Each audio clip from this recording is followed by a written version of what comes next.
ओम शांति। अॼु जी मुंहिंजी तारीख़ है 18/12/2025। सभु मिठा मिठा बाप दादा चवनि था मीठे मीठे ॿार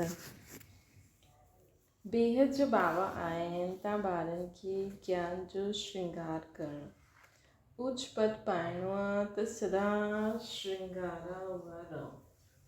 ऊच पद पाइणो आहे त सदा श्रृंगार रहो। प्रश्न के ॿारनि खे ॾिसी करे बेहद जे बाप खे ॾाढी ख़ुशी थींदी आहे। उत्तरा जो सर्विस जे लाइ एवर रेडी रहंदा आहिनि। अलौकिक ऐं पारलौकिक मतिलबु बाप दादा ॿिन्हिनि खे फॉलो कंदा आहिनि, पूरो फॉलो कंदा आहिनि। ज्ञान योग सां आत्मा खे श्रृंगारदा आहिनि। पतितनि खे पावन ठाहिण जी सेवा कंदा आहिनि। अहिड़े ॿारनि खे ॾिसी बेहद जे बाप खे ॾाढी ख़ुशी थींदी। बाप जी चाहना आहे मुंहिंजा ॿार महिनत करे ऊच पद पाइनि। बाबा खे कंहिंखे ॾिसी सभिनि खां ज़्यादा ख़ुशी थींदी आहे जो ॿार सर्विस जे लाइ एवर रेडी रहंदा आहिनि। अलौकिक पारलौकिक ॿई बाप खे फॉलो कंदा आहिनि। ज्ञान योग सां आत्मा खे श्रृंगारदा आहिनि। पतितनि खे पावन ठाहिण जी सेवा कंदा आहिनि। अहिड़े ॿारनि खे ॾिसी बेहद जे बाप खे ॾाढी ख़ुशी थींदी आहे। बाप जी चाहना आहे मुंहिंजा ॿार महिनत करे ऊच पद पाइनि। ओम शांति। रूहानी बाप रूहानी ॿारनि प्रति चवंदा आहिनि मिठे मिठे ॿार। जीअं लौकिक बाप खे ॿार प्यारा लॻंदा आहिनि न, वैसे बेहद जे बाप खे बि बेहद जा ॿार प्यारा लॻंदा आहिनि। बाप ॿारनि खे शिक्षा सावधानी ॾींदा आहिनि कि ॿार ऊच पद पायो। इहा ई बाप जी चाहना थींदी आहे त बेहद जे बाप जी भी ये इच्छा रहंदी आहे।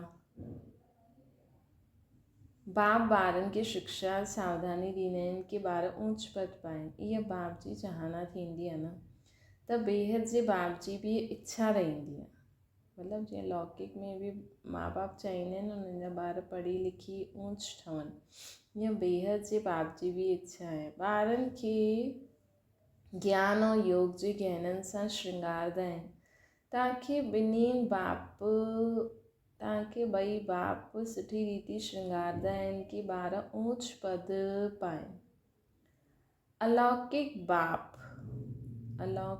बाप भी ख़ुशि थींदा आहिनि त पारलौकिक बाप भी ख़ुशि थींदा आहिनि। बाप जो सुठी रीति पुरुषार्थ कंदा आहिनि। उन्हनि खे ॾिसी करे चइबो बि आहे फॉलो फादर। त ॿिन्हिनि खे फॉलो करिणो आहे। हिकु रूहानी बाप छो निराकार रूप में असांखे निराकार बाप खे फॉलो करिणो आहे। साकार में असांखे ब्रह्मा बाबा खे फॉलो करिणो आहे। छो शिव बाबा त साकार दुनिया सां त न्यारा आहिनि, है न। शिव बाबा चवंदा आहिनि न कि मां कोई ये तव्हांजो कमु थोरी करणु आयो आहियां, है न। ईअं थो करे कंहिंखे छा करिणो आहे, कंहिंखे छा सॉल्यूशन ॾियणो आहे, हीअं हूअं। शिव बाबा त चवंदा सभु प्यार सां रहो, लेकिन प्यार सां कीअं रहूं उहा सम्झानी त अलौकिक बाप ई ॾींदा आहिनि न। शिव बाबा त चवंदा ज्ञान स्वरूप रहो, पवित्र रहो।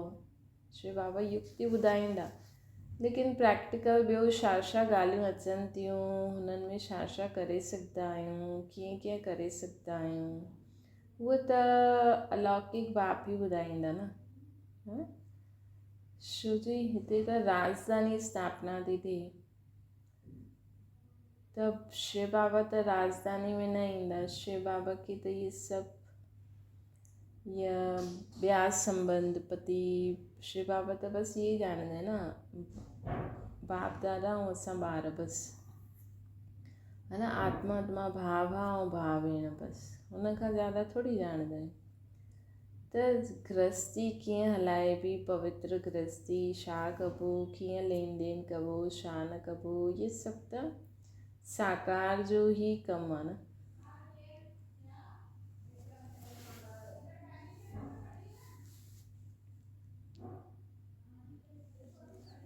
निराकार बाप थोरी चईंदा इहे लेन देन करो, छा बि करो।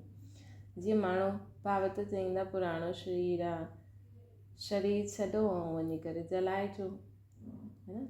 लेकिन हिते साकार दुनिया में ॾिसो छा छा कंदा आहिनि, है न। चारि धामनि जी, चलो अज्ञानी त जो कंदा कंदा, ज्ञानी ॾिसो, ज्ञानी ॿार बि छा छा कंदा आहिनि, चारि धामनि जी यात्रा कराईंदा, हुननि खे 3-4 ॾींहं रखंदा, वरी सभु फूल माला चढ़ाईंदा, वरी हुननि खे हेॾा इकट्ठा भीड़ भड़ाके में वञी करे जलाईंदा, है न। 21 जन्मनि जो वरिसो वठणो न। बाबा त चईंदा आहिनि सतयुग में कि उते त कोई ईअं रखी छॾो, कोई जलाइण वारो खणी वेंदो, पाणी जलाए छॾियो, तव्हांखे बीहण जी बि ज़रूरत न आहे, है न। लेकिन साकार में माण्हू छा छा कंदा आहिनि, त माण्हू पोइ, हालांकि ब्रह्मा बाबा त हीअं न कई, ब्रह्मा बाबा जे समय त हीअं सभु न थियो हुयो, मतिलबु जीअं हिन हाणे जीअं एॾो थींदो आहे, है न। ब्रह्मा बाबा जे समय त बि स्ट्रिक्ट हुया, त बि हीअं हुया, लेकिन हाणे त अलाए छा छा कंदा रहंदा आहिनि। हाणे त न अलौकिक ज्ञानी ॿारनि जी बि अस्थियूं खणी करे गंगा में बहाईंदा आहिनि, त हाणे सभु पंहिंजे पंहिंजे मत अनुसार हलनि था। भक्ति मार्ग में कोई इंसान ग़लति थोरी थो करे, ज्ञानी माण्हू अहिड़ा था करनि त हुननि खे फॉलो करनि था। त बाबा चवनि था कि ब्रह्मा निराकार बाप खे निराकार रूप में यादि करो। निराकार बाबा छा कंदा आहिनि, पतित आत्माउनि खे पावन ठाहिण जी सेवा कंदा आहिनि, शुभ भावना शुभकामना रखणु, दया रखणु, क्षमा करणु, शुभ संकल्प फैलाइणु, शुभ वायुमंडल खे शुद्ध करणु पंहिंजे शुद्ध संकल्प सां, ऐं अलौकिक बाप संबंध व्यवहार में असांखे कीअं अचिणो आहे, दुनियादारी में असांखे कीअं हलणो आहे, त हुन रीति अलौकिक बाप खे फॉलो करो। त पुरुषारथ करे ऊच पद पाइणो आहे।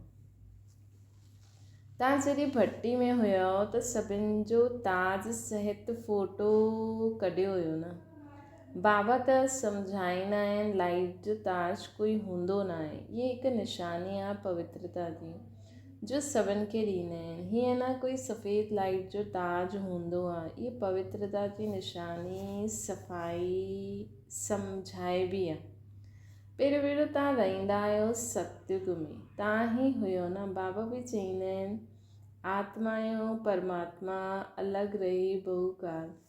तव्हां ॿार ई पहिरियों पहिरियों ईंदा आहियो, उहो पहिरियों पहिरियों तव्हांखे ई वञिणो आहे। मुक्ति धाम जा गेट्स बि तव्हांखे ई खोलणा आहिनि। तव्हां ॿारनि खे बाप श्रृंगारदा आहिनि, पीअर घर में वनवा में रहंदा आहिनि न। हिन समय तव्हांखे बि साधारण रहणो आहे, न ऊच न नीच। बाबा बि चईंदा आहिनि साधारण तन में प्रवेश कंदो आहे।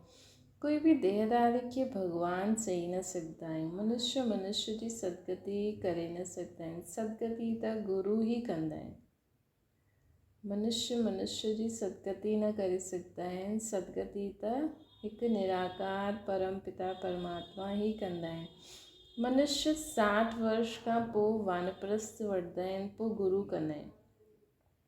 इहे बि रस्म हाणे जी आहे जो पोइ भक्ति में हलंदी आहे। अॼुकल्ह त नंढा ॿारनि खे बि गुरू कराए ॾींदा आहिनि। भले वानप्रस्थ अवस्था न आहे, परंतु अचानक मौत जो अची वञे, इन करे ॿारनि खे बि गुरू कराए ॾींदा आहिनि। जीअं बाप चईंदा आहिनि तव्हां सभी आत्मायूं आहियो, हक़ु आहे वरसो पाइण जो।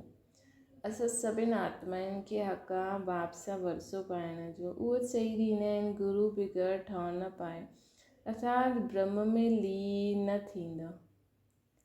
तव्हांखे त लीन न थियणो आहे न। इहे भक्ति मार्ग जा अक्षर आहिनि। आत्मा त स्टार मिसल आहे न, बिंदी है न। आत्मा त स्टार मिसल आहे बिंदी, बाप बि बिंदी आहे। हुन बिंदी खे ही ज्ञान सागर चइबो आहे।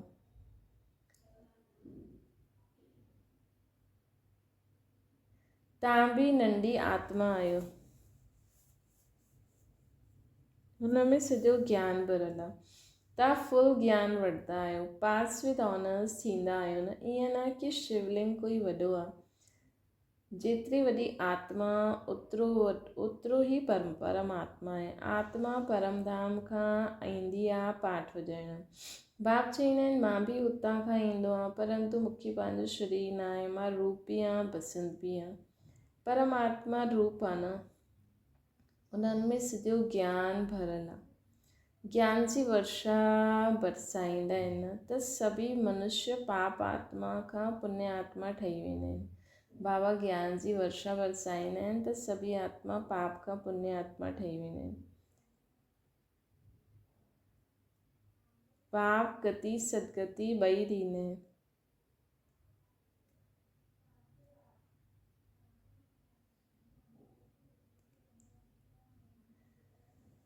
तव्हां सदगति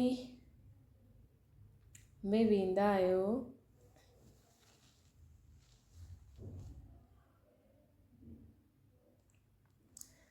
तव्हां सदगति में वेंदा आहियो, बाक़ी सभु गति में अर्थात पंहिंजे घर रहंदा आहिनि, पंहिंजे घर में रहंदा आहिनि। उहा आहे स्वीट होम। आत्मा ही हिन कननि द्वारा ॿुधंदी आहे। हाणे बाप चईंदा आहिनि मीठे मीठे सिकी लधे ॿार,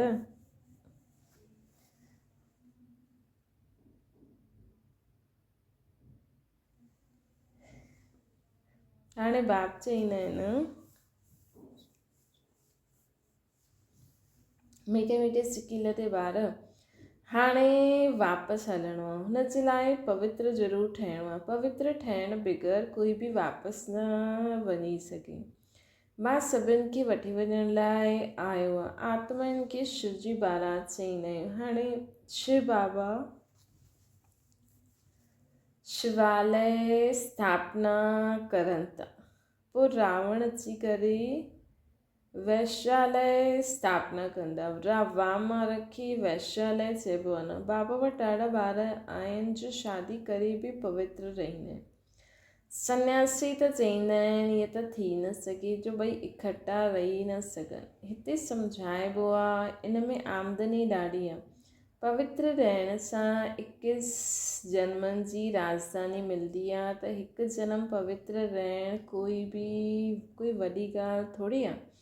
बाबा चईंदा आहिनि तव्हां काम चिता ते वेही बिल्कुलु ई कारा थी विया आहियो। श्री कृष्ण जे लाइ बि चईंदा आहिनि गोरो ऐं सावरो, श्याम ऐं सुंदर।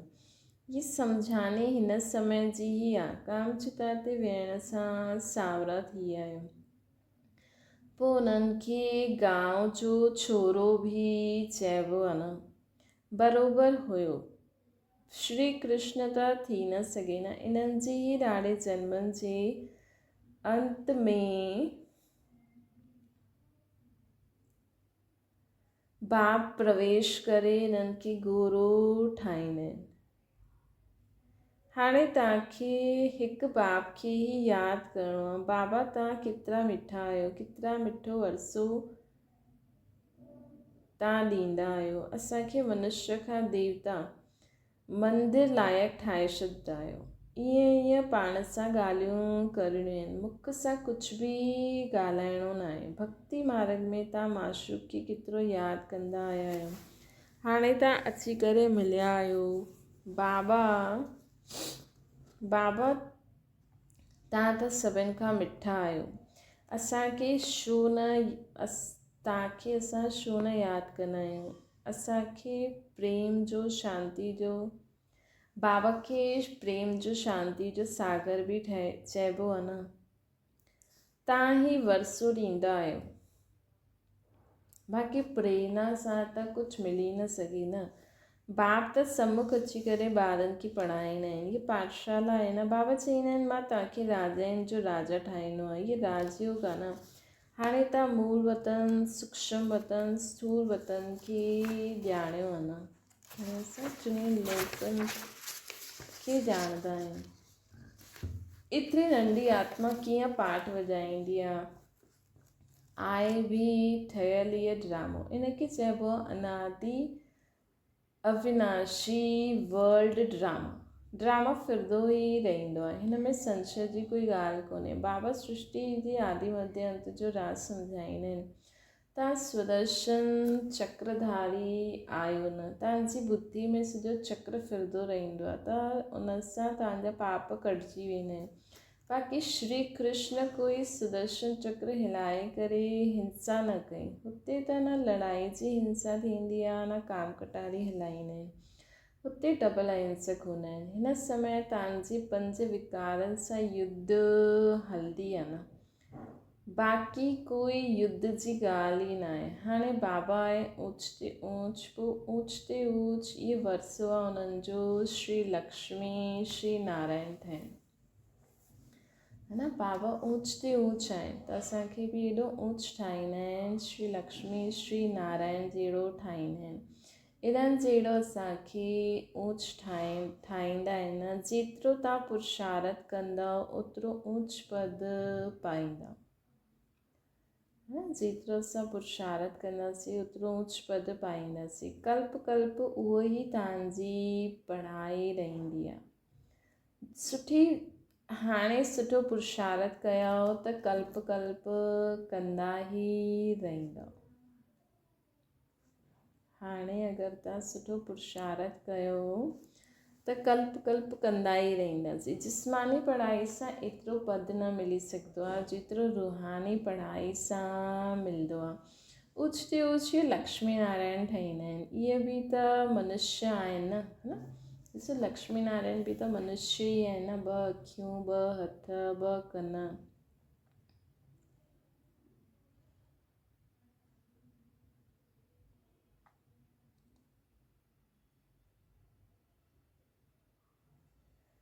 लेकिन परंतु उन्हनि में छा आहे, दैवी गुण धारण कंदा आहिनि, इन करे उन्हनि खे देवता चइबो आहे। बाक़ी 8-10 भुजा वारी त कोई हूंदी न आहे। भक्ति में दीदार थींदो आहे त ॾाढा रोईंदा आहिनि, दुख में अची करे ॾाढा आंसू बहाईंदा आहिनि। हिते त बाप चईंदा आहिनि आंसू आया त फेल थी वेंदव। बाबा त चईंदा आहिनि अम्मा मरे त बि हलवो खाओ। अॼुकल्ह त बॉम्बे में बि कोई बीमार पईंदा आहिनि, उहे मरंदा आहिनि त बीके खे सॾु कराईंदा आहिनि कि अची करे असांखे शांती ॾियो। तव्हां सम्झंदा आहियो आत्मा हिकु शरीर छॾे ॿियो वरितईं। तव्हां सम्झंदा आहियो आत्मा हिकु शरीर छॾे ॿियो वरितईं। हिन में तव्हांजो छा थो वञे? रोइण सां त कोई फ़ाइदो न थींदो आहे न। चईंदा आहिनि इन्हनि खे काल खाई वियो। ईअं कोई चीज़ आहे न। इहा त आत्मा आपे ई हिकु शरीर छॾे वेंदी आहे, पंहिंजे समय ते शरीर छॾे भॼी वेंदी आहे। बाक़ी काल कोई चीज़ न आहे। सत्युग में गर्भ महल हूंदो आहे, हुते सज़ा जी ॻाल्हि न हूंदी आहे। हुते तव्हांजा कर्म हूंदा आहिनि। माया ई न आहे त विक्रम न थींदा। तव्हां विक्रमाजीत ठहींदा आहियो। पिर विक्रमाजीत संवत हलंदो आहे, पोइ भक्ति शुरू थींदी आहे त विक्रम संवत शुरू थी वेंदो आहे। हिन समय जो विक्रम कया उन्हनि ते जीत पाईंदा आहियो न, नाम रखिबो आहे विक्रमाजीत। हिन समय बाबा असांखे विक्रमाजीत ठाहिनि था। पोइ द्वापर खां विक्रम राजा शुरू थी वेंदो। विक्रम कंदा रहंदा आहिनि। सुई ते अगरि कट चढ़ल हूंदी त चिंबक खींचंदो ई न। जेतिरो पाप जी कट उतरदी वेंदी त चिंबक खींचंदी। बाबा त पूरो प्योर आहिनि, तव्हांखे बि पवित्र ठाहींदा आहिनि योग बल सां। बाबा असांखे योग बल सां पवित्र ठाहींदा आहिनि। जीअं लौकिक बाप बि ॿारनि खे ॾिसी ख़ुशि थींदा आहिनि न, बेहद जो बाप बि ख़ुशि थींदा आहिनि ॿारनि जी सर्विस ते। ॿार ॾाढी महिनत बि कंदा आहिनि सर्विस ते, जो हमेशह एवर रेडी। सर्विस जे लाइ त हमेशह एवर रेडी रहणो खपे। तव्हां ॿारनि आहियो पतितनि खे पावन ठाहिण वारा। ईश्वरीय मिशन, असां आहियूं ईश्वरीय मिशन ते। हाणे तव्हां ईश्वर संतान आहियो, बेहद जो बाप आहे ऐं तव्हां सभु थी विया भाउ भेण, बसि ॿियो कोई संबंध ई न आहे। मुक्ति धाम में बाप ऐं असां आत्मा आहियूं, भाउ आहियूं, हा न। मथे मथे बाबा ऐं पोइ असां सभु भाउ आहियूं। त पहिरियों ॾिसो, हर भाउ जो जॾहिं हिन सृष्टि ते टाइम हूंदो आहे ऊच पद वारा, त उन्हनि द्वारा पोइ सृष्टि खे मदद मिलंदी आहे। तव्हां सभु आत्मा आहियो, भाउ आहियो, पोइ नंबरवार भाउ हे थींदा आहियूं। पोइ जॾहिं सभु भाउ कंगाल थी वेंदा आहिनि, पोइ पीउ ईंदो आहे, है न। तव्हां आत्मा आहियो, भाउ आहियो, पोइ तव्हां सतयुग में वेंदा आहियो त हुते हिकु ॿार ऐं हिकु बच्ची, मतिलबु हिकु छोरो हिकु छोरी, बसि। हिते त ॾाढा संबंध थी वेंदा आहिनि, मतिलबु भाउ भेण बि एॾा न हूंदा। हिते त ॾाढा संबंध थी वेंदा आहिनि। अलाए कहिड़ा कहिड़ा संबंध, काका मामा चाचा फलानो फलानो फलानो। त बाबा चईंदा आहिनि, मूल वतन त आहे ई स्वीट होम, मुक्ति धाम। हुन जे लाइ मनुष्य केतिरा यज्ञ तप आदि कंदा आहिनि, परंतु वापसि त कोई वञी न सघंदो आहे न, जेसिताईं बाबा न अचनि। असां सभई आत्मायूं पावन न थियूं, कपोड़ा मारदा रहंदा आहिनि। सर्व जो सदगति दाता त हिकु ई आहे न, ॿियो न कोई। हाणे त संगम ते आहियूं न, हिते आहिनि ढेर मनुष्य। सतयुग में त ॾाढा थोरा हूंदा आहिनि। स्थापना पोइ विनाश थींदी आहे न, पहिरियों स्थापना थींदी आहे पोइ विनाश थींदो आहे। हाणे अनेक धर्म हुजण जे कारण केतिरो हंगामो थी वियो आहे। फिर बाबा संकल्प सां असांजी पूरी राजधानी तयार थी थिए, है न। संकल्प सां ॾिसो, सभु धर्म वारा पंहिंजो पंहिंजो वरसो था वठनि। सूर्यवंशी घराने जी आत्मायूं पंहिंजो वरसो था वठनि, चंद्रवंशी घराने जी आत्मायूं, इस्लामिक धर्म, बौद्धी धर्म, क्रिश्चन धर्म, सन्यासिन जो धर्म, मुस्लिम धर्म, सिख धर्म, नंढा नंढा मतपंट आदि, सभु पंहिंजो पंहिंजो वरसो वठनि था बाबा खां। त हाणे पहिरियों पूरी वरी खां उहो झाड़ जो सैंपल तयारु थो थिए, है न। जॾहिं सभी आत्माउनि खे संदेश मिली वेंदो, सभी आत्मायूं पंहिंजे पंहिंजे धर्म हिसाब सां संदेश वठी वठंदियूं, ओतिरो पुरुषार्थ करे वठंदियूं, ओतिरो बाबा खां वरसो वठी वठंदियूं, पोइ विनाश थींदो, पोइ सभिनि जा शरीर ख़तमु थी वेंदा। जॾहिं सभु आत्मायूं बाबा जी पूरी माला ठही वेंदी न, पोइ बसि बाबा जी माला थी, बाबा सभिनि खे मथे वठी ऐं हिते सभु ख़तमु। त बाबा असांखे चवनि था की बाबा हाणे पहिरियों स्थापना थी थिए, पोइ विनाश थींदो। हाणे अनेक धर्म हुजण जे कारण केतिरो हंगामो आहे। मतिलबु भले ई ॿाहिरां कुझु बि आहे, लेकिन अंदरि ई अंदरि हर आत्मा खे जीअं जीअं बाबा जो संदेश मिले थो, त उन अनुसार उन आत्मा खे उन हिसाब सां वरसो मिलंदो थो वञे, है न। त तॾहिं त केॾी आत्मायूं, जीअं ब्राह्मण परिवार में ॾिसो केॾी आत्मायूं परिवर्तन थी वियूं आहिनि। त ईअं ई काथे काथे कोई कोई आत्मा पंहिंजे पंहिंजे धर्म जे हिसाब सां परिवर्तन थींदी वेंदियूं आहिनि। त बाबा असांखे चवनि था, तव्हां 100% सॉल्वेंट हुया, पोइ 84 जन्म पोइ 100% इंसॉल्वेंट ठहिया आहियो। हाणे बाबा अची करे सभिनि खे जगाईंदा आहिनि, हाणे जागो, सतयुग अचे थो। सत्य बाप ई तव्हांखे 21 जन्मनि जो वरसो ॾींदा आहिनि।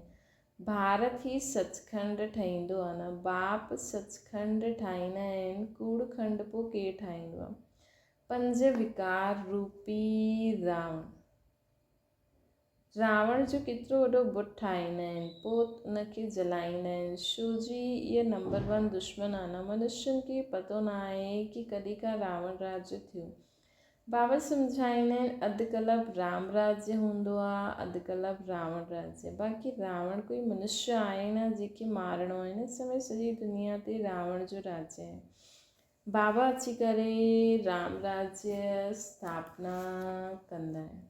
हाणे त धीरे धीरे रावण राज्य ख़तमु थींदो थो वञे, है न। केॾी सारी आत्मायूं त रावण खां मुक्त थी वियूं आहिनि। बाक़ी रावण, बाबा चवनि था, बाप अची करे रामराज जी स्थापना कंदा आहिनि, पोइ जय जयकार थी वेंदी। हुते सदैव ख़ुशी रहंदी आहे, उहा आहे ई सुखधाम। इनखे चइबो आहे पुरुषोत्तम संगम युग। बाबा चईंदा आहिनि हिन पुरुषार्थ सां तव्हां इहे ठहिण वारा आहियो। तव्हांजा चित्र बि ठाराया हुया न, ॾाढा आया पोइ सुनंती कथंती भागंती थी विया। बाबा अची करे तव्हां ॿारनि खे ॾाढो प्यार सां सम्झाईंदा आहिनि। बाबा अची करे तव्हां ॿारनि खे ॾाढो प्यार सां सम्झाईंदा आहिनि। बाप टीचर प्यार कंदा आहिनि, गुरू बि प्यार कंदा आहिनि। सतगुरू जो निंदक ठहो न पाए, तव्हांजी एम ऑब्जेक्ट साम्हूं बीठी आहे। उन गुरूअनि वटि त एम ऑब्जेक्ट कोई हूंदी न आहे, उहा कोई पढ़ाई न आहे। इहा त पढ़ाई हिनखे चइबो आहे यूनिवर्सिटी कम हॉस्पिटल, जंहिंसां तव्हां एवर हेल्दी वेल्दी ठहींदा आहियो। ये यूनिवर्सिटी कम हॉस्पिटल आहे, जंहिंसां असां एवर हेल्दी वेल्दी ठहींदा आहियूं। बाबा चईंदा आहिनि हिते त आहे ई कूड़, ॻाईंदा बि आहिनि न, कूड़ी काय सत्य गा सचखंड। हुते त हीरे जवाहरातनि जा महल हूंदा। सोमनाथ जो मंदर बि भक्ति मार्ग में ठातो हुयो। केतिरो धन हुयो जो पोइ मुस्लमान अची करे लूटे आहे। वॾी वॾी मस्जिद आदि ठाही। बाबा तव्हांखे कारून जो खज़ानो ॾींदा आहिनि। शुरू खां ई तव्हांखे सभु साक्षात्कार कराईंदा आया। अल्लाह अवलदीन बाबा पहिरियों धर्म स्थापना कंदा आहिनि, उहा आहे डीटीजम। जो धर्म आहे न उहो पोइ स्थापना थींदो आहे न। सभु ॼाणंदा आहिनि प्राचीन सतयुग में इन्हनि जो ई राज्य हुयो, उन्हनि जे मथां कोई न आहे। डीटी राज्य खे ई पैराडाइज़ चइबो आहे। हाणे तव्हां ॼाणंदा आहियो, पोइ ॿियनि खे ॿुधाइणो आहे। सभिनि खे कीअं पतो पए जो पोइ अहिड़ो कोई उलना न ॾिए कि ॾियनि कि असांखे त पतो ई न पियो। बाबा कोई न कोई अहिड़ी युक्ति जंहिंसां सभिनि आत्माउनि खे पतो लॻी वञे, ताकी कोई बि अंत में उलना न ॾिए कि असांखे त पतो ई न पियो। तव्हां सभिनि खे बतलाईंदा आहियो, पोइ बाबा खे छॾे करे हली वेंदा आहिनि। कई ॿार सभिनि खे ॿुधाईंदा आहिनि, पोइ बाबा चईंदा आहिनि भागंती थी वेंदा आहिनि। History must repeat. बाबा वटि ईंदा आहिनि त बाबा पुछंदा आहिनि अॻियां कॾहिं मिलिया आहियो? चईंदा हा बाबा, 5000 वर्ष पहिरियों असां मिलण आया हुआसीं, बेहद जो वरसो वठण आया हुआसीं। कोई अची करे ॿुधंदा आहिनि, कोई साक्षात्कार थींदो आहे ब्रह्मा जो त यादि ईंदो आहे। साक्षात्कार थींदो आहे ब्रह्मा जो त उहो यादि ईंदो आहे। पोइ चईंदा आहिनि असां त हिन रूप में ॾिठो। शिव बाबा ई ब्रह्मा बाबा जे रूप द्वारा साक्षात्कार कराईंदा आहिनि।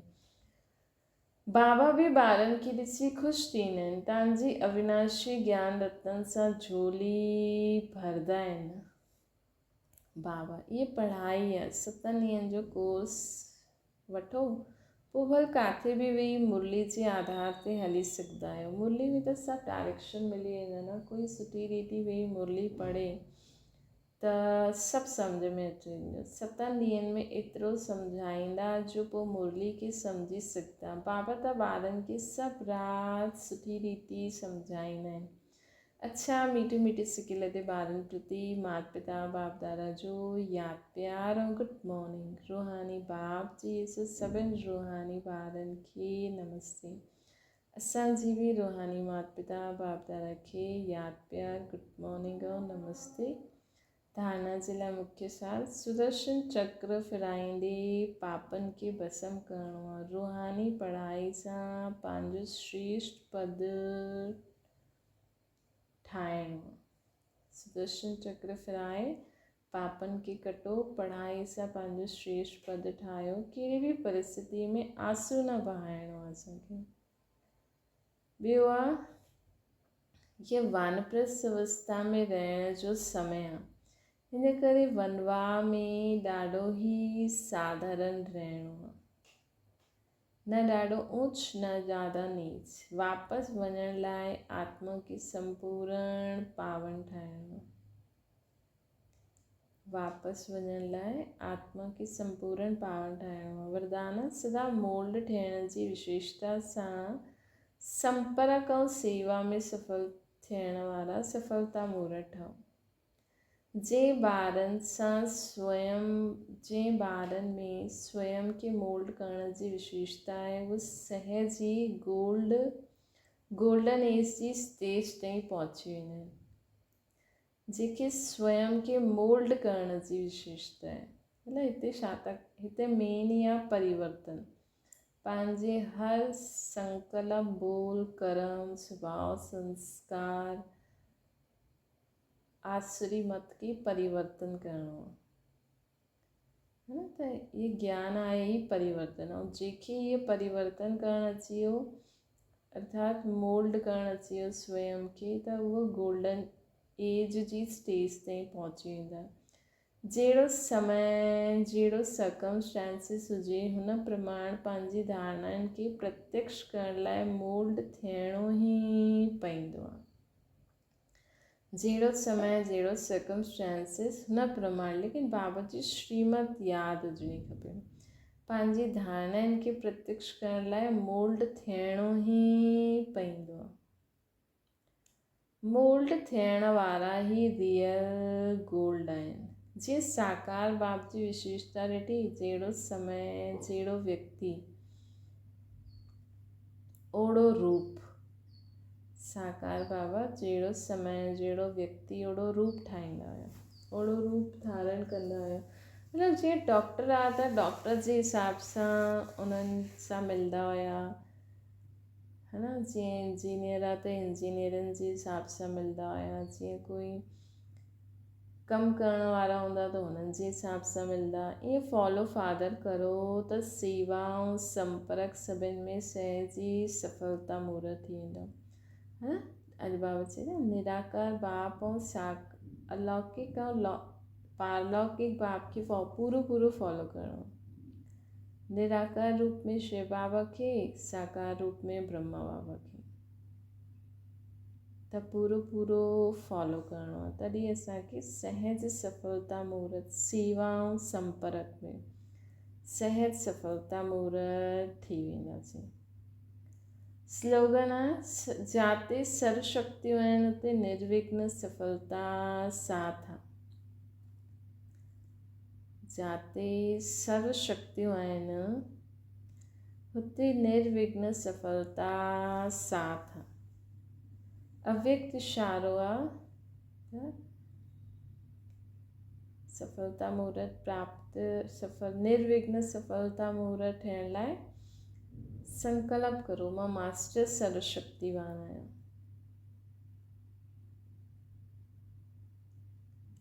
मां मास्टर सर्वशक्तिवान आहियां। अव्यक्त इशारो, जीअं साकार में अचण वञण जी सहज प्रैक्टिस थी वई आहे, ईअं आत्मा खे पंहिंजी कर्मातीत अवस्था में रहण जी बि प्रैक्टिस हुजे। हाणे कर्मयोगी ठही कर्म में अचिणो आहे, कर्म समाप्त थियो पोइ कर्मातीत थी। इन जो अनुभव सहज थींदो वञे। सदा लक्ष्य रहे कि कर्मातीत अवस्था में रहणो ई आहे। निमित्त मात्र कर्म करण लाइ कर्मयोगी ठहो, पोइ कर्मातीत। अच्छा, ओम शांति। बाबा खे यादि करो।